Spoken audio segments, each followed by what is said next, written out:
Muy buenas noches, El Salvador, una vez más, señores. Qué rico, es un placer volvernos a encontrar en este su espacio de entrevista 8 en punto. Señores, esta noche vamos a conversar con dos exdiputados y un candidato a la presidencia. ¿Sobre qué temas? Temas de coyuntura. Vamos a hablar de la implementación del voto cruzado. Y es que el tiempo va pasando, señores. Aquí estamos con el reloj y el calculadora en mano. Por un lado, porque se vence el término para llegar a los comicios, a la celebración de las elecciones del 2015. Y por otro lado, ¿por qué con la calculadora? Pues bueno, porque se necesita más plata, señores, para implementar esta nueva figura jurídica. En segundos, en estudio, le daremos la bienvenida a don Juan Pablo Durán, también a don Jorge Villacorta y Facundo Guardado, ambos exdiputados y candidato a la presidencia respectivamente. Antes, saludamos, como lo hacemos noche tras noche, a Banco Agrícola, porque hace posible este primer segmento de su entrevista, 8 en punto. Somos un país donde todo está cerca, pero separado. Hay quebradas que dividen cantones, embalses que separan departamentos, montañas que alejan países y hasta un río que separa a dos santos. Hay bahías que distancian al mar de la tierra y volcanes que separan la tierra del cielo. Pero siempre buscamos estar unidos. Hacemos túneles que unen emociones, puentes que acercan esperanzas, lanchas que juntan el mar con la tierra, y hacemos largos viajes que nos unen con lo que más queremos. Así es nuestra gente, nuestro país, nuestro banco.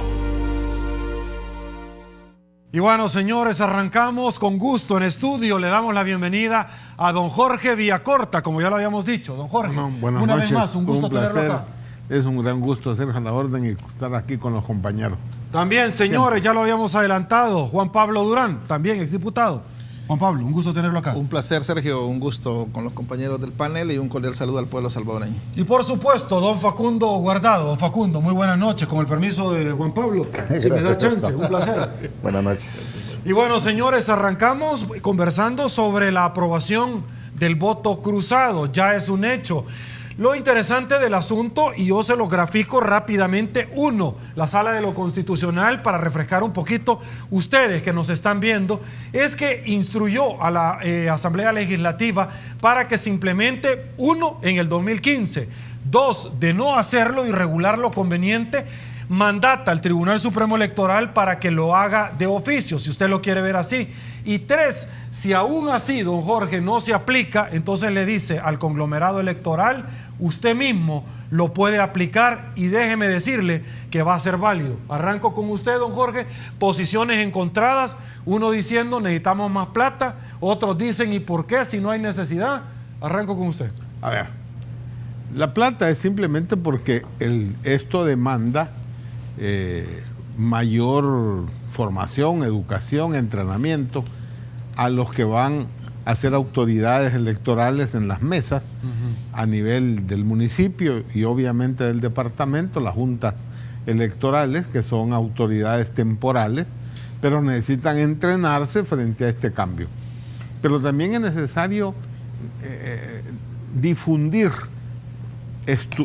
al ciudadano, al que va a votar, estas opciones que le da ahora la ley a través de esta reforma que va a tener que implementar la Asamblea Legislativa o el tribunal en su caso, pero la Asamblea Legislativa le corresponde después de la sentencia. La sentencia lo que ha hecho es decir, mire, el ciudadano puede votar por cualquiera de los candidatos a parlamentarios que le presenten en la papeleta. Si en el caso de La Libertad son 10 escaños los que están en disputa y hay 10 partidos, pues va a tener 100 candidatos. Y el ciudadano va a poder escoger a los 10 representantes, si quiere, a uno, si quiere, a varios de distintos partidos, si quiere. Es decir, son opciones. O votar por una bandera que está indicando que vota por los 10 y no le importa quiénes son. Él sigue votando por bandera como era en el pasado. Es decir, son opciones. Insisto en esto porque la gente se le ha metido en la cabeza que es obligación el voto cruzado. No, el voto cruzado simplemente es que usted puede escoger, si vive en San Vicente y vota en San Vicente, los 3 candidatos los 3 escaños que le corresponden a San Vicente. Esa formación, esa educación demanda dinero y el tribunal no lo tiene. Ahora, yo me atrevería a decir que lo más importante de esto es lo siguiente: nos hemos visto obligados a que, a demanda de la ciudadanía, la sala responde frente a las demandas, y eso va generando una especie de parches, de ir corrigiendo por poquitos, o como si fuera una especie de figura que vamos formando, una especie de muñeco que estamos haciendo, y bueno, frente a una demanda le ponemos un brazo, frente a la otra demanda cambiamos la pierna izquierda y la colocamos, y vamos haciendo pedazos de un muñeco que ahora se ve medio monstruoso porque no está terminado. Si hubiéramos hecho lo que se acordó allá cuando Rubén Zamora y Armando Calderón Sol iban a la segunda vuelta, y acordamos una serie de reformas que implicaban una reforma política completa, si hubiéramos hecho eso, no estuviéramos en estas dificultades. Es más, tuvimos la oportunidad con la ley de partidos políticos. Es allí donde tenían que haberse colocado estas cosas que abren hacia la democracia. No se hizo. Bueno, hoy estamos viendo cómo con estos parches podemos ir avanzando en un proceso que debimos haber hecho bien antes. Perfecto, don Juan Pablo, su opinión. ¿Cuál es el temor de los partidos políticos? O de las cúpulas, si queremos ser más exactos. Pierden el control. Lo que sucede es que, un poquito de contexto antes de responderte. La democracia es un sistema político reconocido en el mundo, que normalmente lleva un proceso de crecimiento. Nace, crece, se consolida, y luego los países de mayor avanzada continúan en un proceso de perfeccionamiento. En El Salvador jugamos a la democracia por primera vez en la historia en la década de los 80. La democracia nació a partir de que hubieron elecciones libres. Nadie discute que empezaron a haber elecciones libres a partir de la década de los 80. Sin embargo, tristemente, las cúpulas partidarias, haciendo uso de un artículo en particular de la Constitución, terminaron como secuestrando la democracia, cada vez haciéndola menos democrática en un proceso francamente de involución, y así El Salvador se fue quedando relegado. Podemos ver que El Salvador es el último que ha tenido una ley de partidos políticos, por cierto, muy mal hecha. Consejos municipales plurales, voto residencial. Y en este momento que hay 2 grandes elementos, fíjate bien, el voto tiene 4 grandes características a nivel constitucional. Debe ser libre, directo, igualitario y secreto. En El Salvador hemos estado cumpliendo desde que iniciaron las elecciones libres 2 elementos, el igualitario y el secreto. Pero no hemos tenido el libre y el directo. ¿Por qué? Primero, porque se le puso un escudo a través de las banderas políticas. Durante varias décadas estuvimos votando por banderas donde en el voto específico de diputado casi nadie sabía exactamente quién iba a salir electo, excepto las cúpulas, que armaban la planilla como mejor les convenía para preferir quién debía ser electo y quién no. Durante por lo menos 2 o 3 décadas pasamos en esa forma de votar. Hasta que una demanda ciudadana impone a través de una sentencia de la sala que se pueda permitir la fotografía. Y con justa razón, y yo quisiera hacer un pequeño paréntesis en esto. No hay voto más complicado que el de diputado. Todos son importantes. Cuando eliges un presidente, cuando eliges un consejo municipal. Pero el de diputado es muy complicado, porque estás delegando tu representación ciudadana para que esa persona inclusive pueda, en nombre tuyo, hacer la ley, que después va a estar obligado a obedecer. Es un mandato bastante complicado. Entonces, ¿qué sucede? Logramos en las elecciones pasadas, con mucha alegría, poder especificar nuestro voto, mejorar la parte directa del voto, en la medida que ya no votaste por una bandera, sino que tuviste la opción de hacerlo por una persona en específico. Pero quedamos todavía amarrados de las manos, porque no nos permitieron la plena libertad que tenemos como soberanos, o sea, el pueblo es el soberano, de elegir a los que tuvieran un mejor desempeño y un mejor desenvolvimiento en la asamblea, que no necesariamente están en un solo partido. Si tú eres un ciudadano que le da seguimiento al comportamiento de cada uno de los legisladores, tú puedes tener un criterio y reconocer que hay un buen legislador en este partido, hay una buena legisladora en este, o te puedes formar un criterio de 3, 4, 5, 10 legisladores que son muy buenos. A la hora que vas a votar en tu circunscripción, no los vas a encontrar en un solo partido necesariamente. Y si eres una persona que no tienes una venda partidaria, que simplemente te dan una instrucción y tenés que obedecerla, tú vas a tener en esta elección, gracias a las iniciativas ciudadanas y gracias al carácter y a la determinación de esta sala de lo constitucional, la nueva opción de ir más allá de una bandera, de ir más allá de un partido, de poder dar un voto mejor distribuido en base a los candidatos que te parecen que son los más eficientes, los más honestos en base a lo que han ofrecido y lo que después están cumpliendo. ¿Qué sucede? Esto aleja a las cúpulas partidarias de la posibilidad de tener un dominio absoluto sobre sus diputados. Alguien decía, esto va en contradicción con una sentencia anterior a la sala de lo constitucional. Yo no lo creo, porque al fin y al cabo, lo que hoy va a suceder es que los ciudadanos que no estén comprometidos así de manera como muy fanática con una bandera, van a poder distribuir mejor su voto. Ojo con este elemento que voy a mencionar.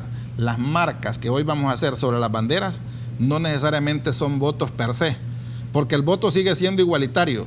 Y voy a poner un ejemplo. Las personas que voten, por ejemplo, en La Paz, van a elegir 4 diputados y van a poder dar un máximo de 4 marcas que de forma conjunta harán un voto. Quiere decir que cada marca va a valer un 25% de ese voto. No es el caso de San Salvador, donde si alguien da un voto completo en su máxima expresión y marca 24 fotografías, habrá distribuido, habrá fraccionado su voto en 24 candidatos. Pero el voto sigue siendo igualitario, una papeleta o un voto. Esto opera para 2 efectos. Para lo que va a ser el pago de la deuda política y para lo que va a ser el conteo y escrutinio a la hora de determinar quiénes son los ganadores.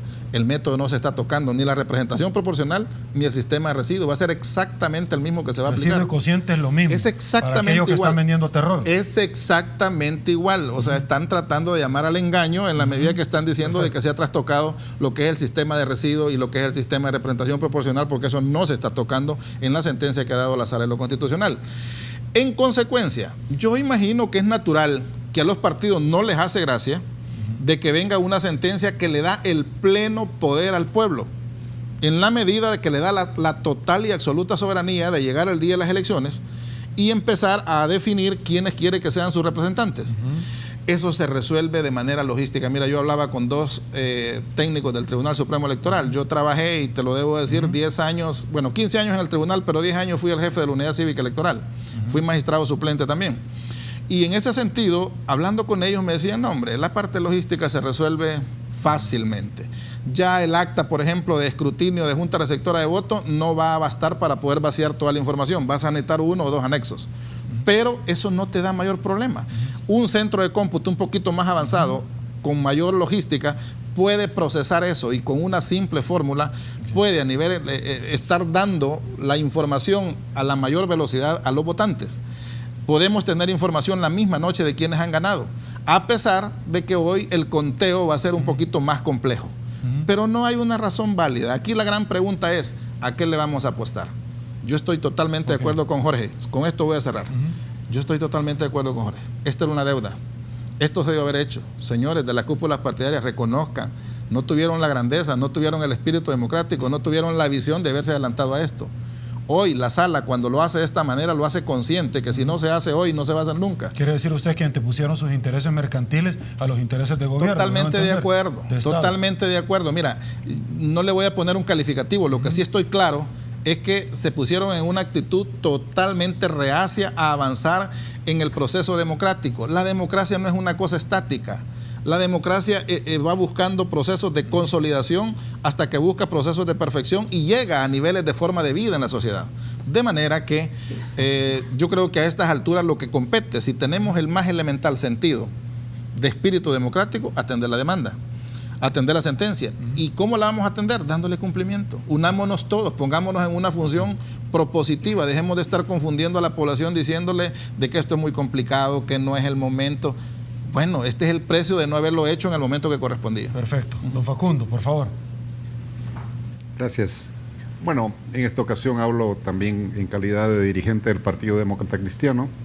Quiero decir que estamos satisfechos con la decisión que ha tomado la Sala de lo Constitucional, que estamos listos como partido para contribuir a que de inmediato se legisle, tal como lo ha demandado la Sala, para que todos los salvadoreños a la hora de votar tengan las reglas bien claras. No, nadie está temeroso en la dirección del Partido Demócrata Cristiano, personalmente tampoco. ¿Ustedes están conformes con eso? Absolutamente, y listos también para tomar la iniciativa en legislar. Esta es una gran oportunidad para los votantes, es una gran oportunidad también para los contendientes. Y hay una aceptación plena de la decisión. No es complicada, no voy a argumentar más en detalles. Las personas podrán ahora fraccionar su voto. Eso sí, hay que tener claro que cuando se vote por varias personas de distintas banderas, no se está dando un voto entero, se está dando una fracción. Y se va a contar a través de fracción. Y no hay problema. Si no hay problemas y la tecnología está suficientemente avanzada a estas alturas para contar los votos, así las fracciones sean de 10, de 24 o de 4 o de 3, eso no hay ningún problema. Así también para la deuda política. Y el tema del dinero, mira, el tema del dinero siempre es una gran excusa en el país. No hay dinero para nada. Pero allá están 200 millones tirados en el puerto de la Unión. En el Chaparral están 150 tirados. En el Citrano están tirados unas cuantas decenas más. O sea, el país tiene dinero en exceso. Lo que hay es una enorme irresponsabilidad en el uso del dinero. Entonces, comencemos a actuar con un poquito de responsabilidad, con un poquito de decencia, y el país va a ser mejor. Don Facundo, hasta este momento he escuchado, si me equivoco, por favor me corrigen, a todos los partidos que en algún momento estaban temerosos, a excepción del FMLN, no estar de acuerdo. De hecho, el presidente de la Asamblea Legislativa se fue a Suiza a arremeter contra la Sala de lo Constitucional, del cual se desmarcaron muchos diputados que inicialmente o en algún momento estaban acuerpando la decisión. El FMLN pareciera que ha caído en una ligereza bajo algunos argumentos que se han plasmado en algunos rotativos, en decir, ya le dijimos a la gente para no tener problemas que vote o que marque la bandera. ¿Es correcto eso? Cada partido tiene el derecho a orientar a sus votantes y cada votante tiene el derecho a votar de la manera que así lo estime conveniente, a su propio criterio, con su propia conciencia. Esto nos permite tener una votación mucho más libre. O sea, esta es una gran oportunidad para los votantes. Entonces, las personas decidirán si aceptan o no las instrucciones de las cúpulas partidarias. O sea, mira, Dios nos dio a cada quien una cabeza, ¿sí? Y todos tenemos la oportunidad de usarla para lo que consideramos conveniente. Entonces, las cúpulas partidarias tiene cada uno el derecho de tratar, digamos, de decir, estos votantes son míos, yo soy propietario de ellos. Pues tienen el derecho y los votantes decidirán si quieren ser propietarios de las cúpulas o no, o quieren actuar libremente. Estamos intentando que haya un país democrático y un país libre. Perfecto. Señores, la primera pausa en 8 en punto. Quédese con nosotros que le traemos mucho más esta noche que queremos compartir con ustedes. Volvemos.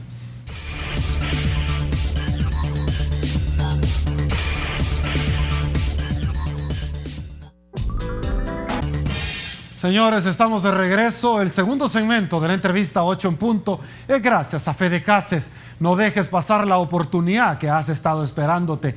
Asóciate a la red de cooperativa Fedecases y descubre todas las oportunidades que te están esperando. Continuamos con la entrevista, nos incorporamos. Don Jorge, usted quería reaccionar ante los comentarios que le articulé del señor Medardo González en lo medular de instruir a las bases a votar por la bandera. Por favor. Sí, es que la argumentación que está planteando Medardo y el FMLN es que lo mejor es que el ciudadano vote por una ideología. Incluso dice por un plan de gobierno legislativo, por un programa legislativo. Hombre, eso está bien, pero decir que eso implica votar solo por bandera, pues no es cierto, porque hay un artículo de la Constitución que deja claro, el 125, los diputados representan al pueblo entero y no están ligados por ningún mandato imperativo. Por consiguiente, un diputado puede tener una diferencia en un tema ideológico. Correcto. O puede tener una diferencia todavía mayor en un tema de un programa de gobierno legislativo. Y eso es lo que la ciudadanía está buscando con todo el derecho, el poder votar por un diputado que pertenecerá a una concepción ideológica, sí, pero sus puntos de vista de carácter político frente a una determinada situación son propios y tiene todo el derecho según la Constitución. Lo que pasa es, como se ha dicho aquí, que el problema es que las cúpulas de los partidos se han acostumbrado, por el famoso artículo 85, a crear esta situación y perdónenme que lo diga, pero la prensa contribuye también. Si un diputado no vota como le hace la seña el jefe de fracción, como que es el catcher de un partido de béisbol, entonces es traidor, ya se apartó, cuando se va y la prensa le cae encima para sacarle al diputado sus diferencias con el partido.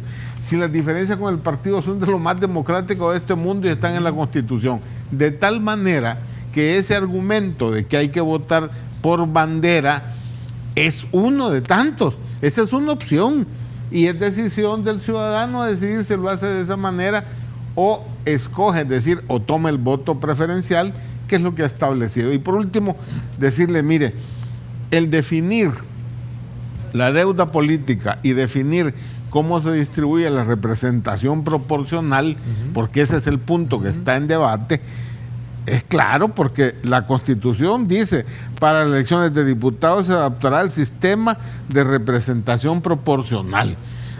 Ahora, las circunscripciones, fíjese bien que son aquí departamentales, pero la Constitución dice, en el territorio de la República se establecerán las circunscripciones electorales que determinará la ley. Por consiguiente, perfectamente en la próxima elección podamos tener circunscripciones más aceptadas a lo que dice la Constitución, que el voto será libre, directo y igualitario, y es la población la que determina eso. Digo esto simplemente porque basta, como decía Facundo, decir, bueno, aquí se eligen 10 en la libertad. ¿Qué significa el preferir a cada uno? Si escojo 10, pues perdone que estoy escogiendo la 10ª parte. Por consiguiente, usted suma todas las 10º partes que le corresponde a un partido y eso es lo que le corresponde como voto único en plata, y eso va a significar la representación proporcional como se hacía. Claro, me van a decir, es que era la oportunidad de cambiar eso. Sí, pero eso no está en él la posibilidad, ni mucho menos en la cabeza de los partidos políticos. Si antes vamos a estar a tiempo, espero, si no boicotean o tratan de boicotear la voluntad de la gente a través de que la sentencia se aplique muy tarde. Eso es otra situación, bueno, no hay que ojalá no se dé. Vamos a cambiar de tema, vamos a hablar de otra resolución, don Juan Pablo. Y es que tampoco la clase política quiso acatar a plenitud la resolución de la sala, donde les daba para empezar 2 meses para ejecutar lo conveniente con relación a las donaciones. El tema es transparentar. No sabemos si al final o van a seguir siendo fondos de Taiwán, no sabemos si es de las maras, no sabemos si carteles de droga están dando la plata. Lo interesante es que los partidos políticos dijeron, le vamos a preguntar al donante a ver si quiere. Acá podemos ver toda clase de negociaciones que yo no estoy trayendo a colación, como las plazas que en su momento le ofrecieron a usted y usted proporcionó aquella grabación donde en efecto le estaban ofreciendo la plaza y que no pasó nada más, vea. No ahí pasó, vea. Ahí se qué belleza. Entonces, ¿qué opinión le merece? Porque ahora dicen, le vamos a preguntar al donante a ver si él quiere. Mira, Sergio, este tema también es un tema muy sensible y realmente, si lo vamos a analizar objetivamente, sin pasionismo, es triste, es penoso, si tú quieres ya llevarlo a un rango de repugnante, porque han tenido una gran oportunidad de decir hasta acá con el tema de la oscuridad en el financiamiento de los partidos políticos. Si los partidos, que son los que sirven como instrumento para que el pueblo canalice el poder, no tienen la decencia de reconocer que la transparencia en los fondos de campaña son vitales para dar un nuevo paso de calidad a nuestra democracia, entonces estamos en un proceso de involución. Fíjate la complejidad del tema. En los países democráticos, en los países donde han desarrollado realmente la democracia, es impensable que un partido o un candidato se financie sin decir públicamente quién lo está financiando. Porque hay una razón de fondo. El ciudadano puede saber quién financió y juzgar el comportamiento de ese gobernante a ver si no tiene algún vínculo de favoritismo, de prebendas o de favores a quien le financió la campaña. Ese es el fundamento principal del por qué es importante que la población conozca quién lo está financiando. Obviamente, en un país democrático, si se logra investigar que un ciudadano que fue financiado por una empresa determinada después la está favoreciendo, es para pedirle inmediatamente la destitución, porque está en un claro conflicto de interés. Normalmente los que patrocinan políticos o partidos políticos en países como en Chile, donde conozco muy bien por haber sacado algunos estudios en formación política allá, lo hacen con una acción patriótica. Financian al que les consideran el político más honesto, al partido más consecuente con su plataforma de gobierno, al que consideran que va a dirigir mejor el país. Los financistas en esos países son verdaderos patriotas porque lo hacen pensando en lo mejor para su país. Acá no, aquí perdona, con todo respeto. Eso lo conocemos de sobra, los que hemos pertenecido a algún partido político. Nadie quiere que digan que ha financiado. Nadie. Ha sido una cultura del empresariado salvadoreño o de toda la gente que en algún momento daba financiado. ¿Pero por qué razón, don Juan Pablo? Porque le tiran a todos los partidos. Obviamente algunos son verdaderos chiveadores de la política, verdaderos apostadores de la política, donde lo que van buscando es la forma de apostarle a los que les parece que van a ser ganadores para después ganar el 10 por 1. Te di 100,000 y vos me vas a hacer ganar 1,000,000, punto. ¿Cómo lo vas a hacer? Bueno, ya veremos cómo, aunque tengamos que pagar 108 millones por el chaparral que no se hizo nada. Pero esas son formas de pagar favores. En consecuencia, como no hay una claridad de parte de la población quién dio el dinero, se facilita hacer estos tramafases en una plena oscuridad. Pero mira, que lo hayan hecho todo este tiempo sin que hayan tenido la voluntad política de haber hecho esa reforma por sí mismo, ya era de por sí incómodo, ya era penoso, ya era pequeño políticamente hablando. Pero que habiendo una sentencia que estaban obligados a obedecer, la burlen de esta manera tan directa, tan franca, tan desvergonzada, tan cínica, para usar las palabras más suaves que podemos usar. Ellos saben de que lo que va a suceder es que va a llegar una nueva demanda a la sala. Ellos saben que puede ser que la sala actúe de oficio y mande a invalidar lo que han hecho, pero mientras tanto va avanzando todo el proceso eleccionario y van a seguir jugando a los tramafases de manera que se termine la campaña sin que tengamos una transparencia de los fondos. Esto es realmente complicado, amigos televidentes y amigas televidentes, porque mientras no sepamos quién paga la música, no sabremos quién va a pedir el son. En consecuencia, si seguimos en esta oscuridad, francamente nuestra democracia no se va a poder consolidar como quisiéramos.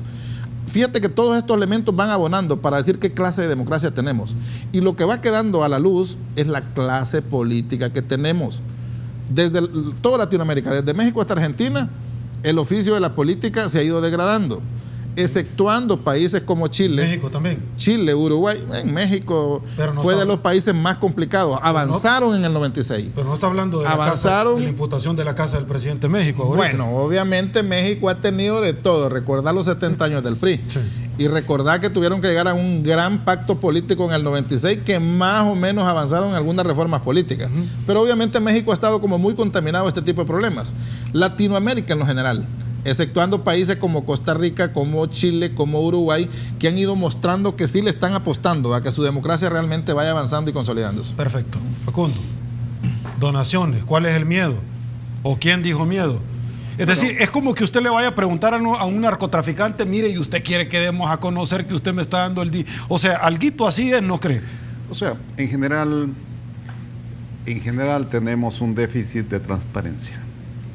Yo espero que algunas de las medidas que se han ido tomando, por ejemplo, los consejos municipales plurales, podrían ser más efectivos que toda la Corte de Cuentas, porque va a permitir que otros actores políticos estén dentro de las instancias donde se toman las decisiones en los municipios. Aquí en algunas ocasiones, digamos, se señaló, uno puede hacer señalamientos específicos y juicios específicos. El problema, Sergio, es un poquito más grande que eso, ¿sí?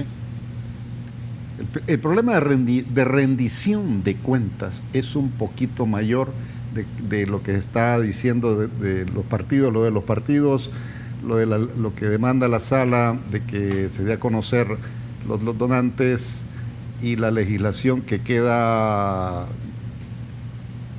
en un punto gris. Es parte de un conjunto de déficit que hay que resolver en el país. No es el único, es uno de 1000, ¿sí? O sea, yo no vengo a echar una diatriba contra ningún partido en particular. Hay que salir de este hueco. Discutamos las cosas de manera abierta, directa, franca, respetuosa, y vamos a poder encontrar la salida. O sea, ese es el tema, digamos. No, como decía en el punto anterior, del voto fraccionado, pues no busquemos como pretexto la falta de dinero para no legislar, para no implementar la medida.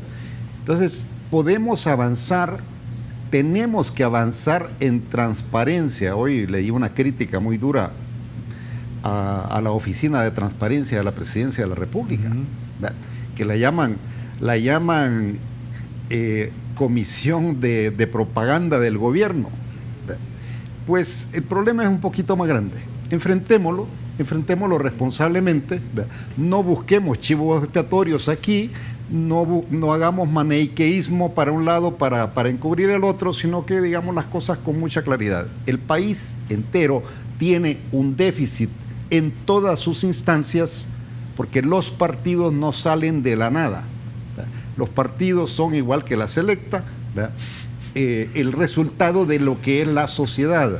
Avancemos a una sociedad que nos permita salir de el enemigo que de verdad tenemos se llama mediocridad, se llama irresponsabilidad, se llama desidia. O sea, no tenemos ningún enemigo en ninguna otra persona ni partido. Mire, Juan Pablo está hablando que se amañan partidos también ahí, igual que la selecta, porque usted hizo un comentario. O sea, ese es el resultado de la sociedad que tenemos. Sí. Aquí se critica, por ejemplo, de que si las personas votan por un partido o por otro, mira, si hay compradores de baratijas, ¿sí? Hay vendedores de baratijas, así de sencillo. Si vuelvo a repetir, si Dios nos dio a cada uno una cabeza para discernir. Ahora, alguien dice, no, alíñese, vote por esta bandera, o vote por este programa, o vuelva a votar por esto, y la gente se alinea. Mira, las personas han decidido utilizar la cabeza para ese fin. Perfecto, tengo que ir a una pausa. Si tiene un segundo para decirlo, hágalo ahorita, o calle para siempre, pero tengo que ir a una pausa, por favor. No se muerda la lengua. No, definitivamente, mira, esto de la transparencia es cierto. Pueden haber 1000 cosas que transparentar en este país, pero por la primera que deberíamos de comenzar es por el financiamiento de los partidos políticos. ¿Y por qué la primera? Porque ahí es donde se concentra el poder. Si ahí se corrompe, de ahí para allá pues va a ser en cadena y en cascada. Por eso estamos insistiendo en este tema. O sea, los demás está bien, pero este es el primero que hay que abordar. Perfecto. Otra pausa, volvemos.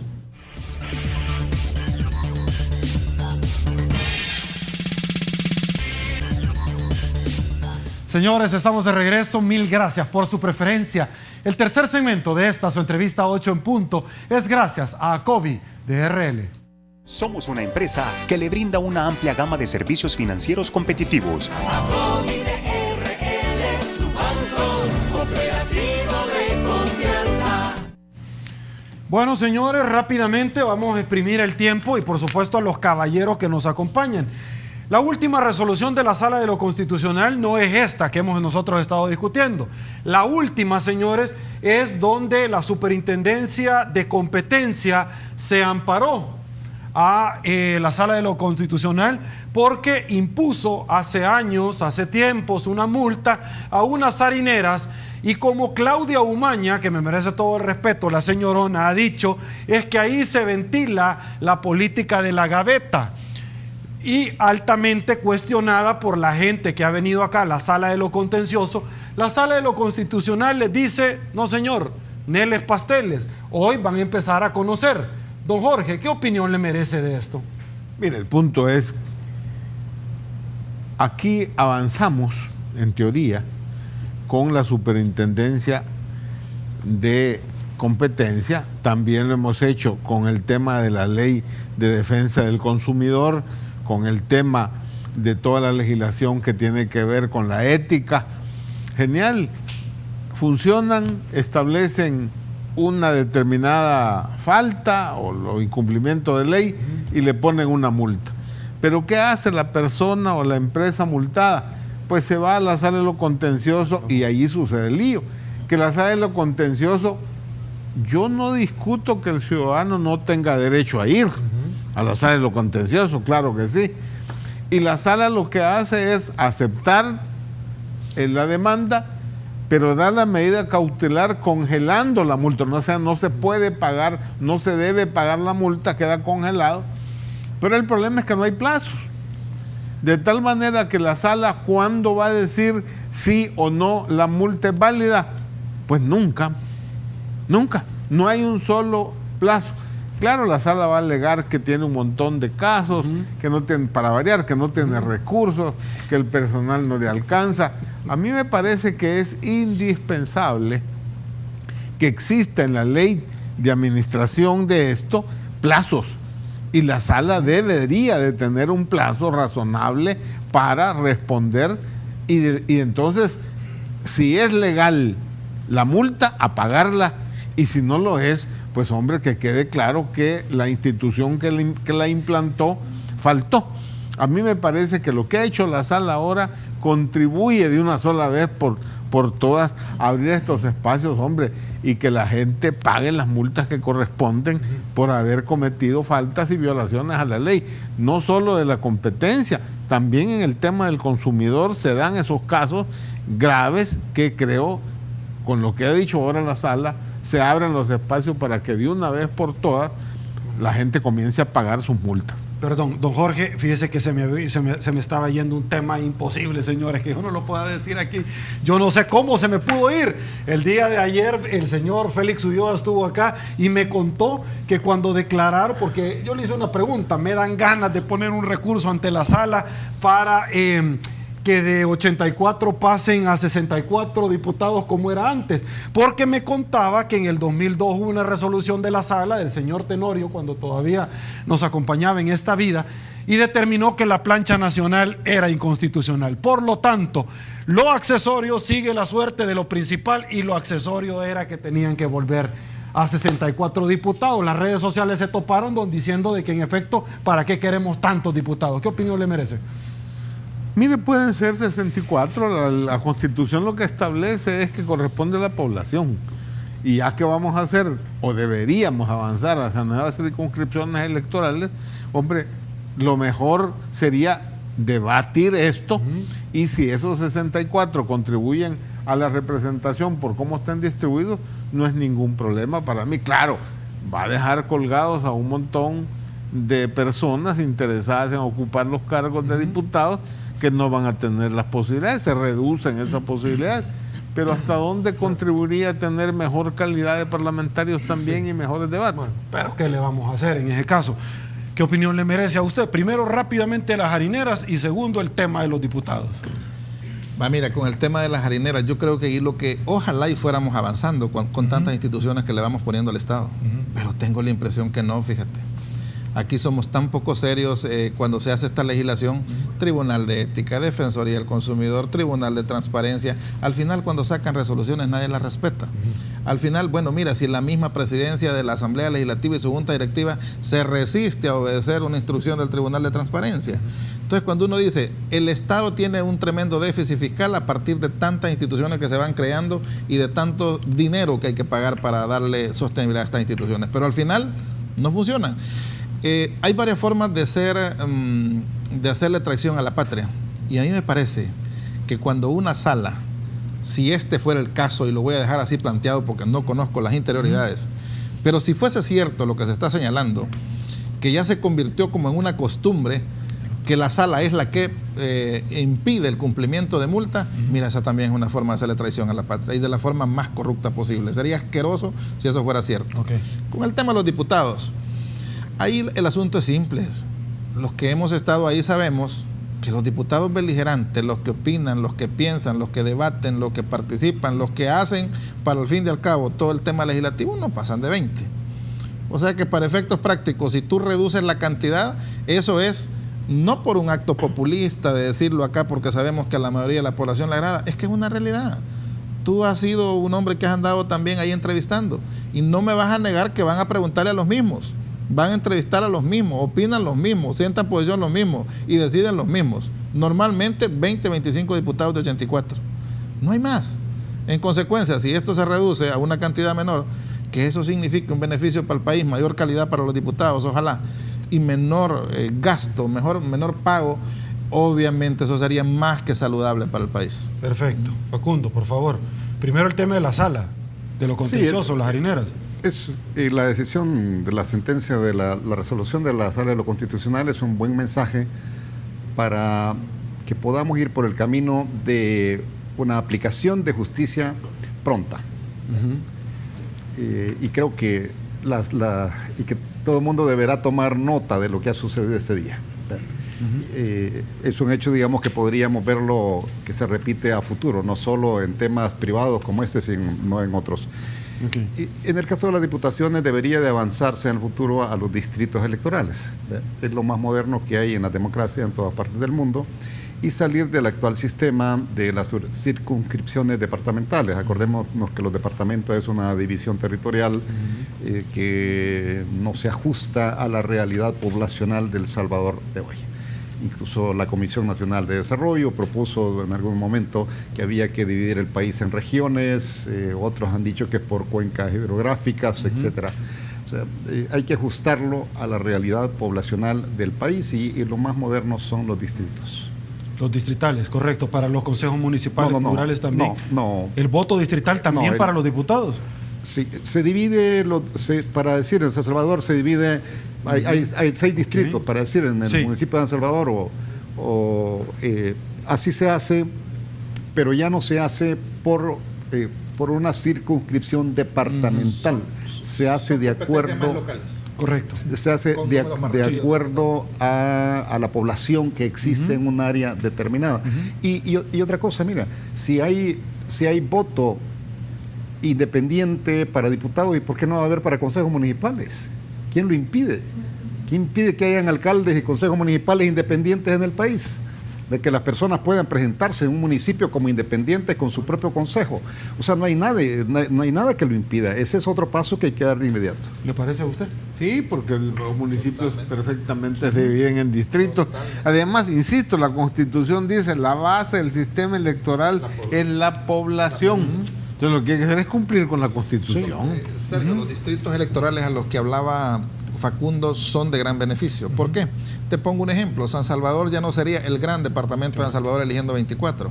Podría ser que el barrio San Jacinto tenga que elegir su propio legislador. Y obviamente va a ser una persona que va a estar vinculada a ese barrio San Jacinto. O va a estar vinculada al municipio de Aguilares, que es pequeño y que va a tener a lo mejor un solo legislador. ¿Qué va a significar eso? Que quien salga electo ahí va a estar como muy conectado con ese segmento de la población. Le van a exigir.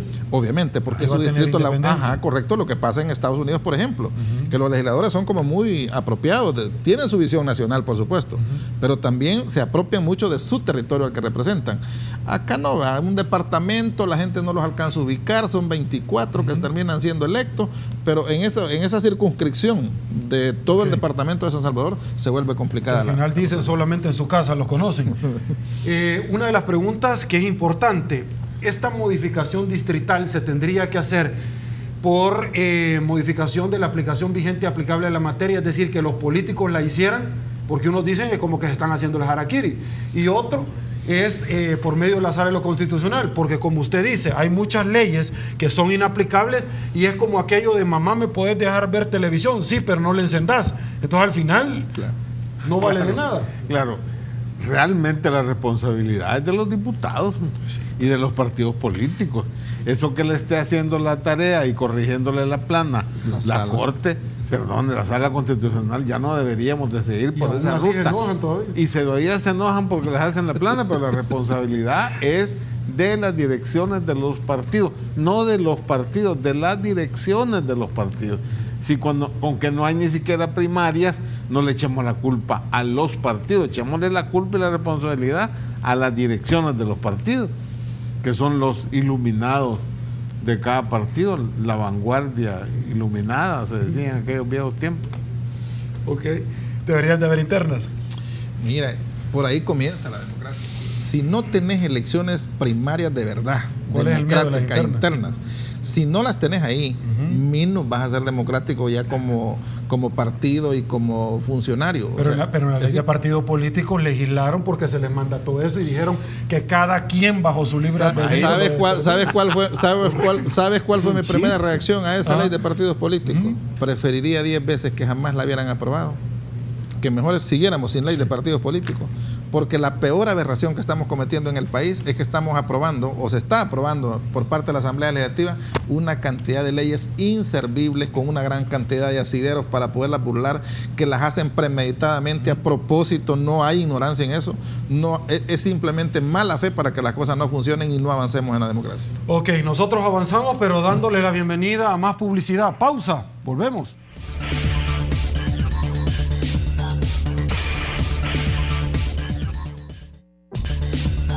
Señores, estamos de regreso, llegamos al final de la entrevista 8 en punto. Un amigo televidente, Osiris Hernández, nos dice algo que es importante. Qué raro que la sala de lo contencioso para el Canal 11 sí funcionó bien, rápido. Para los asesores de la sala dio la suspensión del acto reclamado, y para el proceso contra la sala de lo constitucional también, raramente, pero en política nada es casualidad. Don Jorge, Juan Pablo, Facundo, un placer que nos hayan acompañado. Ya no tenemos tiempo, señores. Será la próxima. Okay. Amigos televidentes, un gusto. Soy Sergio Méndez. Hoy martes 11 de noviembre del 2014. Así están las cosas, hoy por hoy. Será hasta mañana. Que descanse, y una vez más, que el Señor nos bendiga a todos.